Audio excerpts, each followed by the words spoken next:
Do quadratic inequalities still confuse you? Let me show you a simple step-by-step method that makes everything clear. We will be using the number line method. Let's begin. In this video, you will learn 3 things.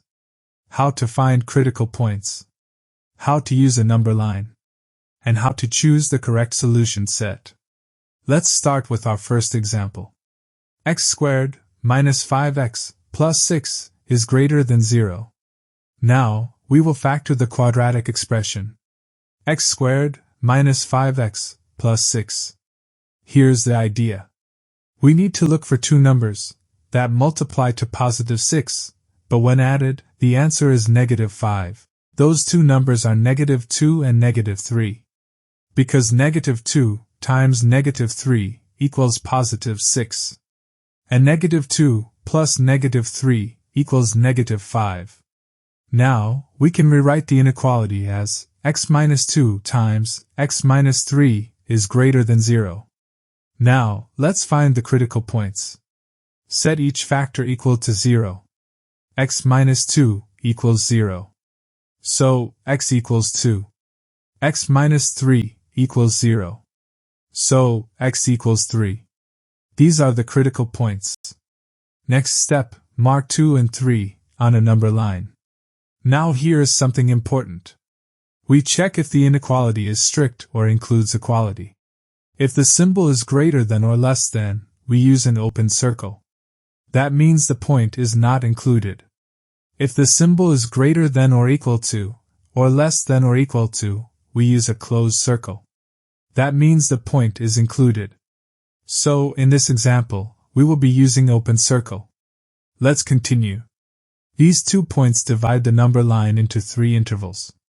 X is less than 2. X is between 2 and 3.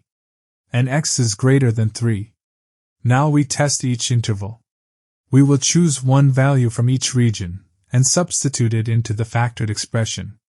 First interval, left of 2. Let's choose x equals 1. Now substitute into x minus 2 times x minus 3. We get 1 minus 2 times 1 minus 3. 1 minus 2 is negative 1, and 1 minus 3 is negative 2. Negative times negative gives a positive result. And since positive numbers are greater than 0, this interval satisfies the inequality. So, this interval works. Next interval, between 2 and 3. Let's choose x equals 2.5. Substitute into the expression. 2.5 minus 2 times 2.5 minus 3. That is positive times negative, which is equal to negative. Since negative is not greater than 0, this interval is not included. Last interval, right of 3. Let's choose x equals 4. Substitute again. 4 minus 2 times 4 minus 3. That is positive times positive. The result is positive, and it is greater than 0. So, this interval satisfies the inequality. For our final answer, x is less than 2, or x is greater than 3. This is how to write the answer in interval notation. Union of negative infinity to positive 2, and 3 to infinity. We use parentheses because 2 and 3 are not included in the solution. Now let's try another example. X squared minus x minus 6 is less than or equal to 0. Express this in factored form. This time, we need to look for 2 numbers that multiply to negative 6 and add up to negative 1. Those 2 numbers are negative 3 and positive 2. Because negative 3 times positive 2 equals negative 6. And negative 3 plus 2 equals negative 1. Rewrite the inequality as x minus 3 times x plus 2 is less than or equal to 0.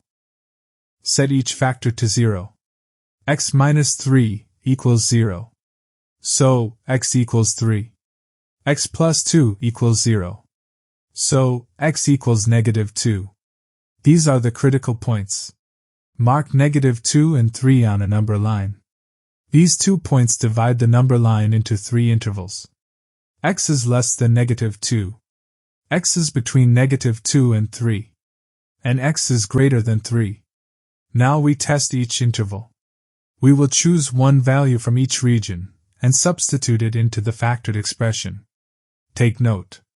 We need the expression to be less than or equal to 0. That means negative or 0. First interval, left of -2. Let's choose x equals -3. Substitute into the expression. -3 minus 3 equals -6. -3 plus 2 equals -1. Now multiply. Negative times negative equals positive, which is not less than or equal to 0. So, this interval does not work. Next interval, between -2 and 3. Let's choose x equals 0. Substitute again. 0 minus 3 is -3. 0 plus 2 is 2. Multiply them. The result is negative. And negative is less than or equal to 0. So, this interval works. Last interval, right of 3. Let's choose x equals 4. 4 minus 3 is 1. 4 plus 2 is 6. 1 times 6 is 6, which is not less than or equal to 0. This interval does not work. So the final answer is, x is greater than or equal to -2, and less than or equal to 3. This is how to write the answer in interval notation. We use square brackets because -2 and 3 are included in the solution. Let's review the method. Factor the quadratic. Find critical points. Draw the number line. Test intervals. And choose the correct sign. And that's the number line method for quadratic inequalities. With practice, this becomes very fast and very easy. So, keep practicing more examples. That's all for this video. Thank you for watching.